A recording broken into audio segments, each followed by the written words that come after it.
Welcome to the sixth interview of the series Music Connects People for Music Without Quarantine. And on this occasion, the artist to be interviewed is no more, no less than the incredible, amazing Anna Fedorova. Hello, Anna.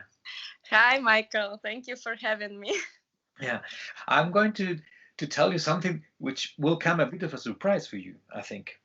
And the thing is that, with this thing with the quarantine and the confinement, it of course it depends on the country you are. But here in Spain, we have a long confinement as well, and everybody was cleaning up and tidying up things. The thing is that 3 days ago, I started cleaning up and tidying up my books and my score books, and I found a score book that I was given by one of the teachers of the music school you started learning piano. Lyudmila Chichuk, she was a friend of mine, and she gave me this as a present while I was in Kiev. And I opened the book and I found this. Have a look. Chamber Music Session 2012. Ah, yes, that's the concert. So you remember, this is the very day we met in person. Because you played, and it was a coincidence, but because we first met via Facebook, but then I went to Kiev and I had the chance to go to this champion music session, and that's the very day I met you personally, the 7th of September 2012. Not bad. So 8 years. So since then, a lot of things have happened in your life. I believe behind every great artist, there is someone else who is also a great person. I'm not talking about you. You're a great person, I know, but who was behind you to push you and bring you to a stage where you become a professional musician? Well, I think from my very early childhood, and I guess still now, this person is my father. As well as my mother, but my father was my official and main teacher for many, many years when I was still studying at the school in Kiev, which you visited. And of course, even after I finished studying with him officially, he still was very much involved in all of my professional development, and he is very often coming to the Netherlands and also to other places when I'm having important concerts, because he just wants to support and also to be there personally. And like every time I'm playing in Concertgebouw in Amsterdam at the Sunday morning concerts, which are broadcasted live, and they're always like a highlight of the season and in the way of how important the concert is, and also with the amount of pressure, because then I know that it's already live broadcasted and that many people will watch it. Also, second Rachmaninoff, for some reason it became really, really popular. So my father is always there. He always comes, and he, in general, basically started my education as musician. He educated me as musician. He opened this doors to professional stage for me as well. And with him I was preparing to many competitions I was participating when I was studying. So I guess I should say that he is the one. So what did you, apart from, of course, from the musical skills you learned from him, if you would have to say something that that he really taught you in life, what would you say it is? Well, he is an incredibly positive person, and very, very kind and very shining. He really loves to share with people everything he's got. And I guess this is also something what I am very happy to do, and I think what I'm trying to do my best of. And I guess this positiveness is also something I've got and probably learned from him, or maybe it's genetic. But yeah, somehow I always tend to find good things in every situation. Like even now in this situation that we're having, I'm somehow always looking to the bright side and trying to get the most out of what is possible to do during this time. And yes, and basically this kindness which he has, he's really, really kind person. So I was always learning and trying to be the same way. Right. And what about your mom? What did you learn from her? Well, from her, in a way, also the same things, a lot of the same things. And she is incredibly dedicated also to her students as well as to me. And yeah, she is a very, very hard worker. She's got many students in Kiev, and she basically, until the quarantine time, because now of course the schools are closed, but still she's given lessons online. But at least now she's got some time to kind of reflect and to be at home, and now it's a little bit less of crazy work every day. But before she would never even have days off. She would work every day, also on Sundays, and hard working person. Yes, and basically she's really dedicated to her students and to music as well. And for me, when I was growing up, she was always there for me, and she was very, very involved in my life. If my father was more in a professional way involved in my life very, very strongly, she was more in a personal way involved in my life. So she well, I really like these moments when actually I could have lessons with both my parents at the same time, and they would just listen to me together and kind of compliment each other and add to each other's comments. But she was trying to be more of a mother than a teacher, while my father was I guess I cannot say more a teacher than a father, but he was much more strongly in this kind of professional way, trying to really challenge me and push me in a way. And so basically, mostly I was practicing with him when I was young. So in your life, you've had a lot of teachers and professors, I guess, and maybe it's impossible to mention all of them. But if you have to mention one or two or three of your professors and teachers and what you learned from them. Yeah, so when I was 18 in 2008, I went to study in Imola with Leonid Margarius. And in Imola, there is this wonderful academy, piano academy in country called Maestro. It's located in a beautiful fortress, which was designed by Leonardo da Vinci. It's called the Roccas Fortesca. So there I was studying. I didn't live there full time because the schedule there was made very flexible, so that students who already have concerts, that they are able to basically schedule the lessons when they want to schedule them, and then you just come to get your lessons, maybe twice a month, maybe once a month for several days, and then you have some intensive lesson session, and then you can go. And at that time I was still half based in Ukraine, half based in Imola, and in between already starting to travel and play concerts. And Leonid Margarius was studying actually with the same teacher as my father in the conservatory, in Moscow Conservatory, Gleb Axelrod. And that was really nice and great transition, because before that, mainly I was always practicing with my father, but then I started studying with Leonid Margarius, and he was coming from the similar school, also Russian school. And I still was learning a lot from him, a lot about artistry, about control, about how really never to play formal. Like I remember his favorite phrase was, "Oh, like sometimes sounds a little bit strange, a little bit formal. Like you can never play formal. It always have to give everything all the time, the maximum of the expression, maximum of the content."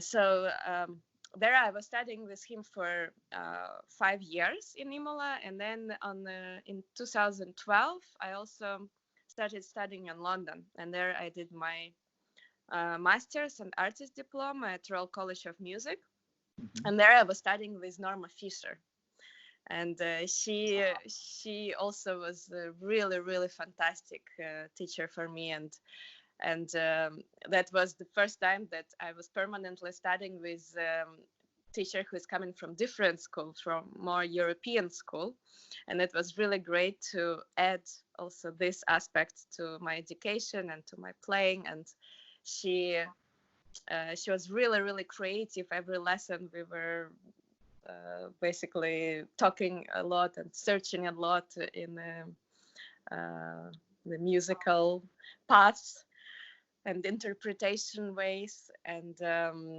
she taught me a very great importance of the left hand, which of course I kind of knew about, but never was pushed enough to really get to the full core of it, and really to give the full importance to it every time when I'm practicing also and at the concerts, and that's really important and gives a lot of depth also to the performance and to the sound as well. So these were my official teachers, but of course also I was taking a lot of master classes, and some of my highlights, I guess, one was when I went to the Verbia Festival, and I was part of Verbia Academy in 2012 as well. And this was also when I met a lot of wonderful friends who are my friends now, and also chamber music partners. So this is, for example, when I met Benedict Klockner, and and from the very beginning we became very good friends and started also to play together a lot.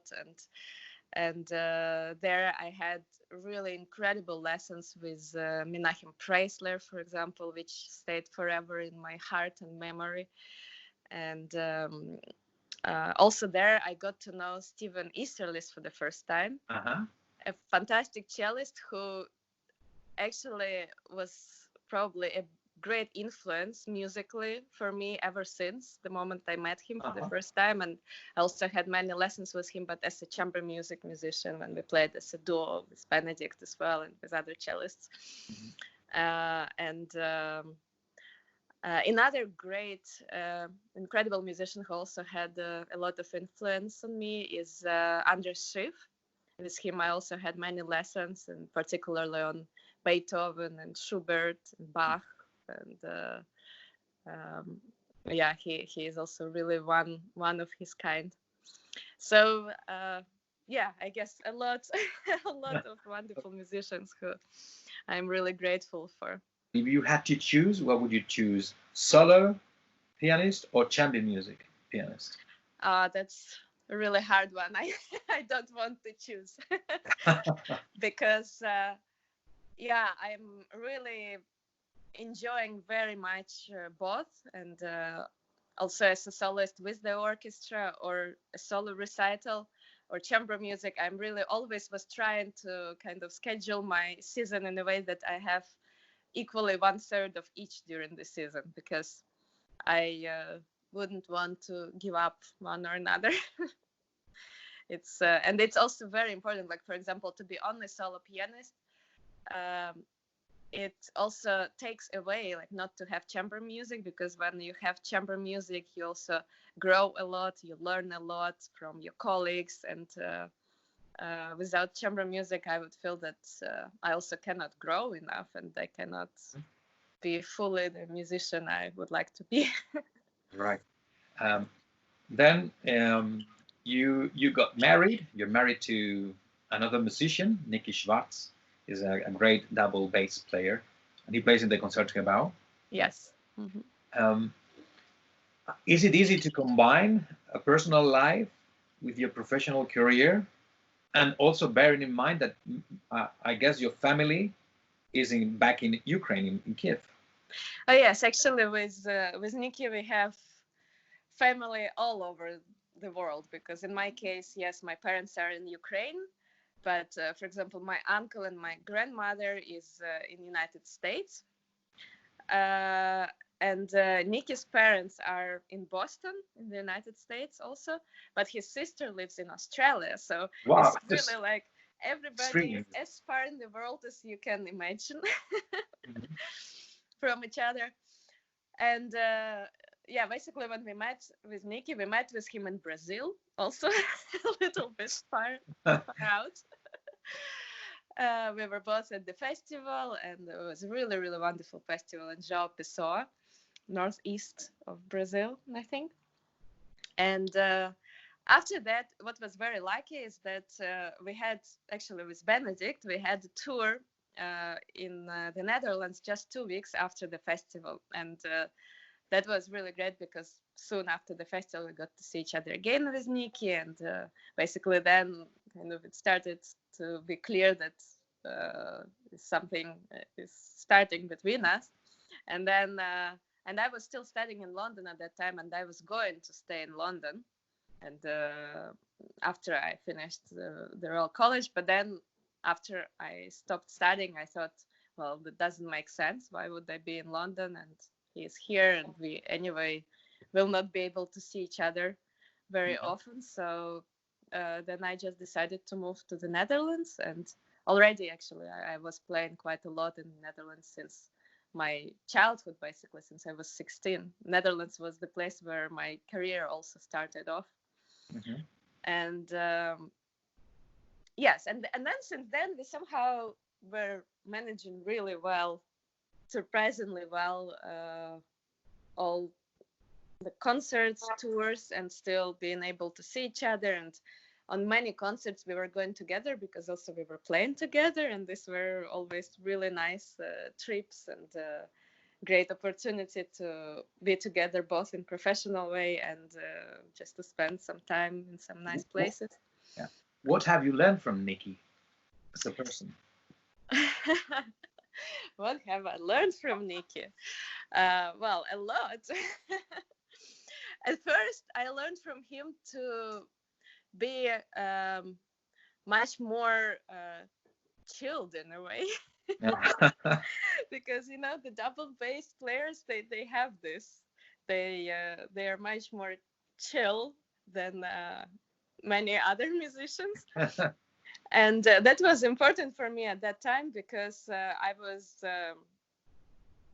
really all over the place. I was sometimes in a big trouble of organizing myself and making the schedule, or I was missing flights constantly. I was mixing up the airports. I was like all over the place. And somehow with Nikki, first of all, I started to be much less stressed. And second, somehow I started to be able to organize myself better and much. I don't know how it worked, but somehow my life became much less chaotic. But also musically, once we started to playing together with Nikki, I also started to learn a lot musically from him, and we're often just giving each other musical advices, like also especially when he practices cello, I'm constantly coming like, you should maybe. And with him also sometimes I practice, and then he just comes over and gives me some advices and comments. And he's an amazing musician, and it's really wonderful to be able to learn from each other and complement each other. And yeah, and I think in general in our life we learned from each other a lot, and we somehow in this way also, because we have a little bit different mentalities and backgrounds, and now it all blends as one, which is really wonderful. Along with your career as a pianist, you also manage to organize a chamber music festival, so you have that. Well, yeah, I did this for 2 years. Now it didn't really work out with that organization because of some financial problems. But it was really a great experience to do that, and very rewarding, and of course also a lot of work, but I enjoyed it very much. And just to finish, two more questions. One, it has to do with the CD you have recorded with Dana Temsov, and it's going to, well, it's been delivered already, but not online yet, I think. Yes, we don't have it yet also ourselves. We basically just heard that it was pressed, and now the Channel Classic, they have it in stock. They've got it. We still haven't got it, so we just know that it's ready. Yes. And in about a month, it's supposed to be officially released. And So I'm really looking forward to it. I will listen to it. If you have a message for people, what would be your message? well, I would say that especially now that a lot of people having hard times in one or another way, also financial way and emotional way, because it's such a strange time when we don't really know what is coming. But I think it's really possible to stay positive and to uh, basically enjoy things which maybe you would have not have time to enjoy during your normal life, and maybe do things which you always wanted to do and also didn't have time, or just thought that maybe it's not relevant to do this kind of things. But now is actually the time when it's possible to read books you always wanted to read, or to make some kind of creative projects which are possible, and which is wonderful to make yourself busy with. Mhm. And yeah, so basically look always to the bright side, and try to make the most out of every moment of your life. Anna, thank you very, very much. You are a great pianist, uh, a great musician, and I know you may have heard that a lot of times, but you are also a great person. And Thank this you I so know much. you are very generous, and I really appreciate it. And I enjoyed your playing for Music Without Quarantine. It was I absolutely also great. enjoyed very much playing. So thanks a lot, and Thank you. see you soon.